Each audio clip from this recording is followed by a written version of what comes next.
नमस्कार दोस्तों, मैं संजीत आज आपके सामने हाजिर हूं अपनी एक नई कविता लेकर कि बहु अगल नई नई बात गढ़दे देखे थे, फुकरेपन में सब कस्या मियड़दे देखे थे। और इस बुढ़ी की लाश न फूकण पर कौन पीछे लावेगा, इस बात पाज मन दो भाई लड़दे देखे थे।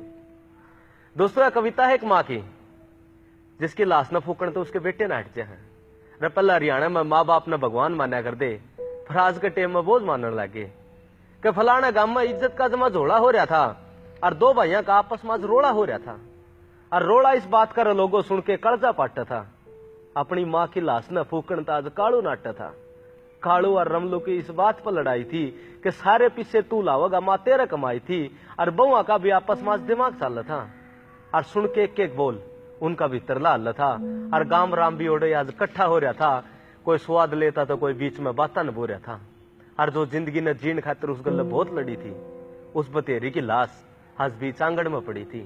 तो सुनो रे लोगों, जो चाड़ा कुकर होया था और किस तरह बतेरी ने जिंदगी का हाथ धोया था।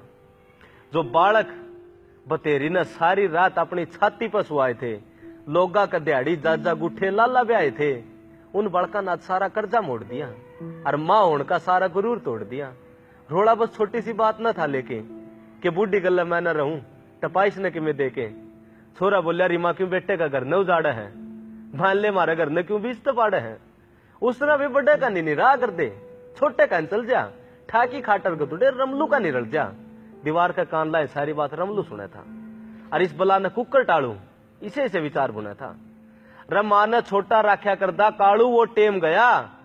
और रमलू ने दीवार को ऊपर तसर करके कहा, रोटी दी हुआ कौन सी छोटी बात है, कि रोटी दी हुआ कौन सी छोटी बात है, क्यों बहु रुसा हुआ भाई ना मित्र, मेरी इतनी औकात है।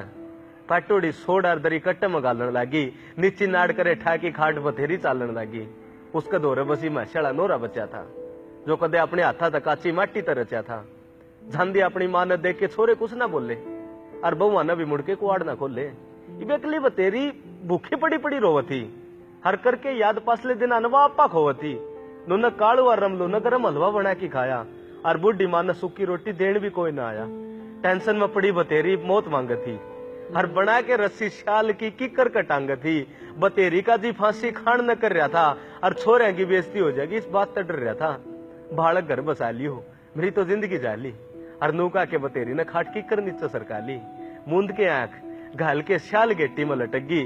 जी बाहर आ गई बतेरी की सांस कड़जा में अटक गई और थोड़ी देर पाछे बेचारी हाथ पा मारन तो हट गई। जिन पूरी दुनिया देखी थी आज वो आंख डट गई, अगले पाछले सब बातें न भूल गई और बतेरी गाल के फांसी आराम तो झूल गई। इब तड़के सुरते की बहू न देख के किलकी मारी थी और बाज के पड़ोसिया नवा किकर पर ततारी थी। कालू और रमलू आंख मड़ दिया थे और किसका के आग लागी रनू बतलाव थे। और अटाकी भीड़ जद माँ की लाश आंख्या देखी, हड़ भी उन दोनों ने दिखावा की रोटी सेकी। आंख्या का थूक लागी दोनों जूठे रोने लगे और मर मर दो हथड़ लुगा या जुआपा खोन लगे। और 2-3 घंटे पाछे तो माहौल जमा फिल्मी था। दोनों भाइयों का मुंह का एक एक बोल जुल्मी था, उनका मुंह तो छक्की काल नाचा और माँ की लाश फूकण पर रोड़ा माचा। कालू बोला रमलू पिलसण तन न खाइए तो पीछे तू देवगा, लाकड़ फूकण खातर अपना खेत त लेवगा। रमलू का बिछो उठ गया और उसका सबर का बांध टूट गया। बोला रा कालू माँ सारी उम्र तो तेरे कमाई थी और चूक के बाल जीड़ा करके दिहाड़ी तेरे ले आई थी। और के बाट मार है तना माँ की टूम भी लकोई थी, जिन टोन खातर माँ सारा सबका शामी रोई थी।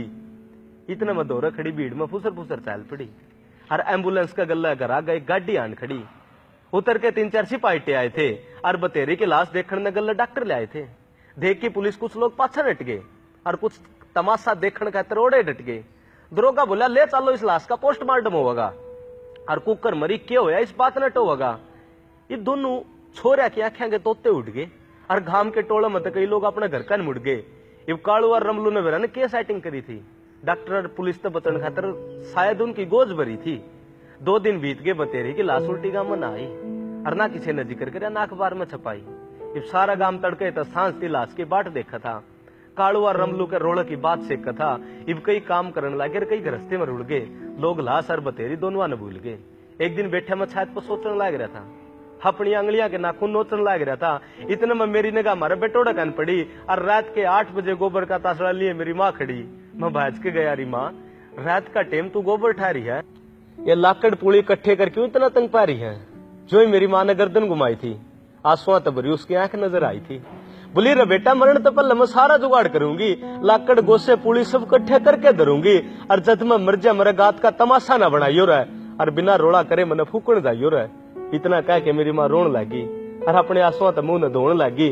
देख के माँ के आंसू मेरी आंखें में पानी आया, और माँ ना रोवे मेरे मुंह तो इतना बोल लेकड़न पाया।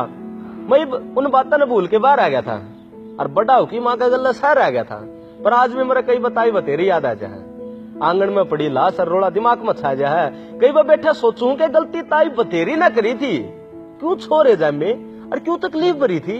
संजीत मांग मांग खा ले, सारा बुढ़ापा कल्ली सा जा, पर इसे से छोड़ा तो अच्छा माँ बिन औलाद रह जा, रईसे से छोड़ा तो अच्छा माँ बिन औलाद रह जा, रईसे से छोड़ा तो अच्छा माँ बिन औलाद रह जा।